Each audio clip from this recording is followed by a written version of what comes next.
ಮಾಡಲ್ಪಟ್ಟ ನಾಟಕವೇ ಈ ಜಗ. ಪ್ರತಿ ಆತ್ಮೆಯ ಪಾತ್ರ ಸಿದ್ಧವಾಗಿದೆ. ಅಳುವ ಸಮಯವೇ ಇಲ್ಲ, ಚಿಂತೆಯ ಅಗತ್ಯವೇ ಇಲ್ಲ.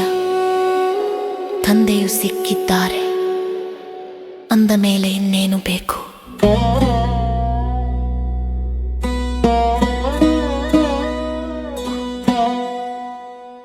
ದ್ರಾಮ ಜ್ಞಾನವೇ ಶಾಂತಿಯ ಮಂತ್ರ.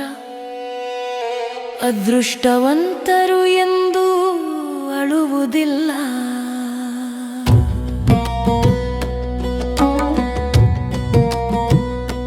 ದೇಹಾಭಿಮಾನ ಬಿಡು, ಆತ್ಮನೆಂದು ತಿಳಿದುಕೊಳ್ಳು.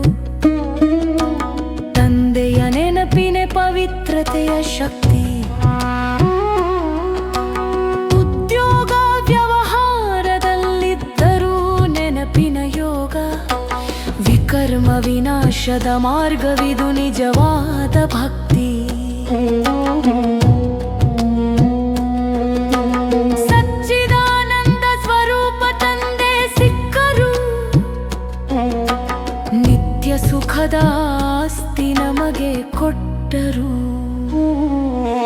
ಕಲಿಯುಗದ ನಂತರದ ಶುಭ ಸಂಗಮ ಸರ್ವೋತ್ತಮ ಯುಗವೆಂದೇ ಹಾಡು. ಈ ಯುಗದಲ್ಲಿಯೇ ಬಾಬಾ ಬಂದಿದ್ದಾರೆ, ನರನಿಂದ ನಾರಾಯಣ ಮಾಡಲು ಪ್ರೀತಿಯಿಂದ. ಇದು ಕಲ್ಯಾಣ ಕಾಲ ದಿವ್ಯ ಸಮಯ. ಪತಿತ ಪಾವನ ತಂದೆ ಬಂದಿದ್ದಾರೆ ನಮಗೆ ದರ್ಶನ. ಮಾಯೆಯು ಬಾಣ ಹೊಡೆದರೂ ಗೆಲುವು ನನ್ನದು. ಜ್ಞಾನದ ಕತ್ತಿಯು ನನ್ನ ಆಯುಧ.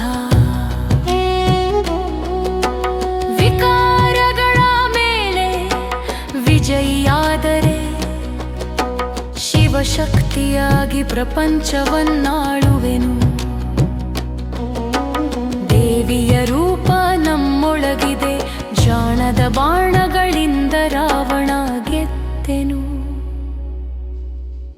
ಒಂದು ಸೆಕೆಂಡಿನಲ್ಲಿ ವಿಸ್ತಾರದಿಂದ ಸಾರಕ್ಕೆ, ಮತ್ತೆ ಸಾರದಿಂದ ವಿಸ್ತಾರಕ್ಕೆ ಬರುವುದು ಅಭ್ಯಾಸ.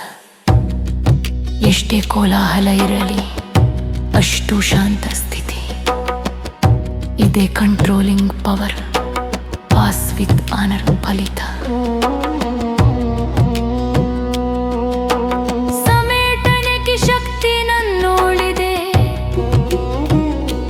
ವಿಶ್ವ ನಿಯಂತ್ರಣಕ್ಕೆ ಬಾಪದ ವರದಾನಿದೆ. ದೇಹದ ಬಂಧನೆ ಮುರಿದು ಮನ ಬೇರೆ ಲೋಕದಲ್ಲಿ. ವಿದೇಹಿ ಸ್ಥಿತಿಯಲ್ಲಿ ಸ್ಥಿರತೆ ಕಾಣು. ಬಿಂದು ಸ್ವರೂಪವಾಗಿ ವಿಜಯಿಯಾಗು. ಅರ್ಜುನನ ಮಾದರಿಯಲ್ಲಿ ಅರಿವಿನ ಮಿಂಚು. ನಷ್ಟೋ ಮೋಹ ನಾಶವಾದ ಕ್ಷಣದಲ್ಲಿ ವಿಜಯದ ಬೆಳಕು ಹರಡಿತು ಮನದಲ್ಲಿ. ಅಳುವ ಸ್ಥಳದಲ್ಲಿ ಹಾಸ್ಯದ ನಗು. ಭಾಗ್ಯ ತಿಳಿದರೆ ಚಿಂತೆ ಅಳಿದು ಹೋಗು.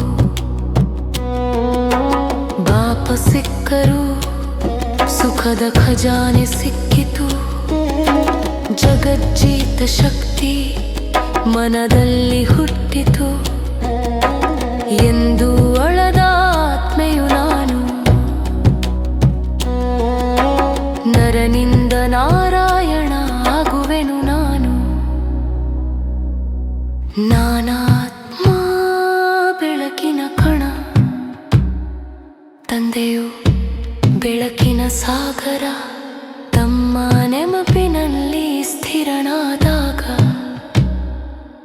ಸುಖಧಾಮದ ಬಾಗಿಲು ತೆರೆದುಕೊಳ್ಳುತ್ತದೆ. ಓಂ ಶಾಂತಿ.